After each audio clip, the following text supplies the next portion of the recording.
Infidelity carries with it a lot of things: heartbreak, disorientation, confusion, hopelessness, despair, anger, rage. I mean, we could talk about what infidelity brings for hours. But one thing that it brings for sure that's a little bit different than what we just kind of laid out is the opportunity for metamorphosis. And if there's one thing I can promise you is that infidelity will change you. The choice is really up to us how it changes us. We can't control what our spouse or partner does. We can't control the recovery work that they do or don't do. We can't control their responses. Sometimes we can barely control our responses. But the truth is that how you handle this moment in your life is going to affect you for years, in fact, decades to come. If there's a common theme to crisis, I can tell you from my own life, growing up, I was witness to a pretty good amount of divorce in my family. I think growing up, I kind of watched 3 or 4 different divorces happen, and I did have friends and all that, but obviously it was a different time of life. Even though I had some friends, the fact is I felt incredibly alone during every one of those divorces. Yes, I struggled with this is my fault and I'm the reason that these parents are divorcing or what have you. And it was tough. I remember when my dad died of cancer in college, I had some good friends. I didn't have a ton, but another theme, if you will, the same theme, was incredible loneliness and despair. And I really had to walk that road alone. I had a couple of friends that kind of cared about me, but it really wasn't this monstrous amount of people that were there for me. When I went through a career-ending injury when I was playing college baseball, it was incredibly devastating. That was one of the most lonely times of my life. It was isolating. I went from the front page of the newspaper to several pages in being just talked about as whether or not I would ever come back and whether or not there would ever be an opportunity to play pro ball, which there was, but then there was an injury in pro ball, and that was incredibly isolating.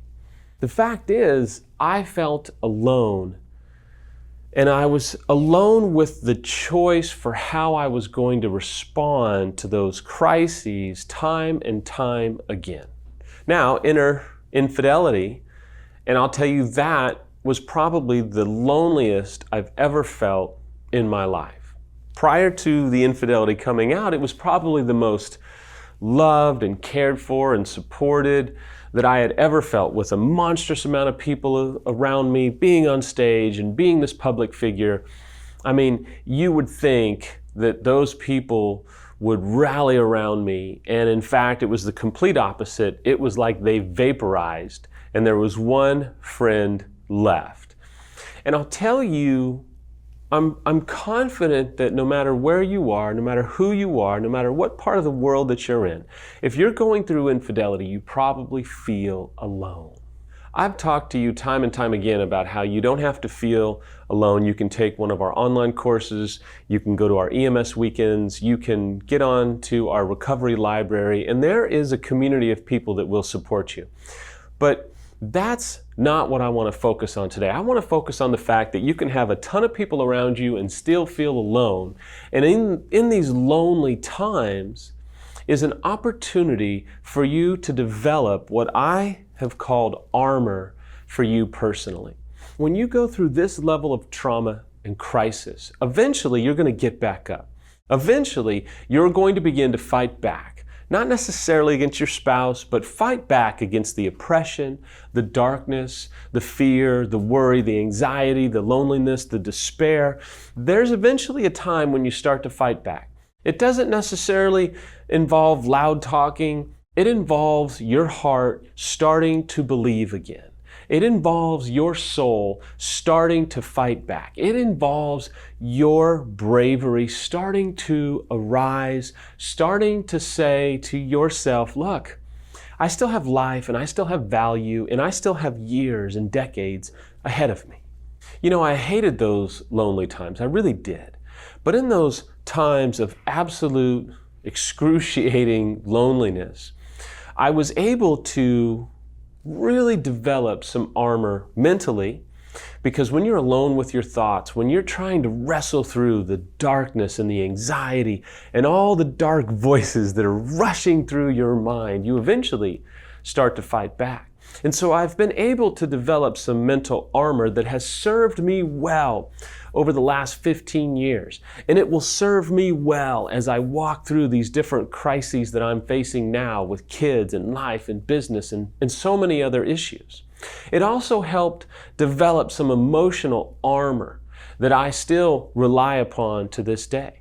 It's going to help you emotionally be able to just basically control your emotions and not be led by your emotions all the time and not be a prisoner to your emotions. I was a very emotional kid young. I was a very emotional baseball player to the point where it got me in a lot of trouble and in a lot of fights. And I had to learn how to control those emotions. But once I hit infidelity and once I destroyed my life in many ways, at least temporarily, emotionally, I had to do a lot of work. And I've developed some emotional armor where I've been in situations over the past 10, 12 years that I have really kind of leaned upon the growth and the change and the metamorphosis that I have experienced and been able to handle them really, really well. I've also been able to develop some pretty significant spiritual armor. And I know not all of you come from faith, and that's totally okay. But for those of you that do, you're going to have to wrestle with some spiritual struggles that are just very normal. If you're an unfaithful, you've probably had some pretty nasty things said about you spiritually. If you're a betrayed, you've probably been given some spiritual advice that's been maybe helpful, but maybe very devastating. And so you're going to have to learn how to develop your own spiritual armor to be able to fight back against those dark voices or voices that really don't carry a lot of truth and don't have your best interest in them. You may also develop some marital armor where you're able to see that your marriage can survive something as wicked and overpowering as addiction or infidelity. Your marriage may now have some armor that's able to say, yeah, we made it through, and whatever we're going to face in the years to come, we're going to make it through that too. You see, this armor is essential to your survival. You may have lost your marriage, and so maybe you have developed some armor for you personally on a relational level where you're able to say, yeah, I didn't want the divorce, and it scared the hell out of me, and I had to go through it, and it was devastating. But you know what? I've got some armor personally. I've made it through. I'm stronger. I'm more confident. I'm more in touch with myself, with reality. If you have kids, maybe with your kids. But that armor is a gift. And I want to invite you today to understand that that armor is essential. And there will come a point where you have to begin to put your own armor on. You're going to have to be able to shine and buff out your own armor. You're going to have to learn how to take care of that armor because it's yours. And if anything is true about this video, life can be a fight. Man, I just hate it. I wish life was easier.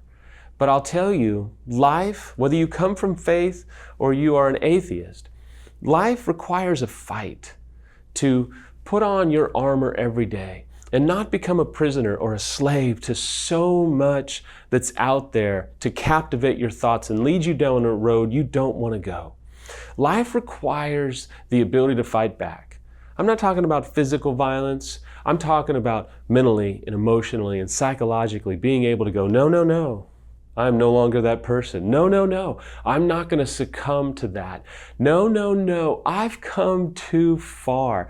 I love myself too much. I love my spouse too much to go down that road.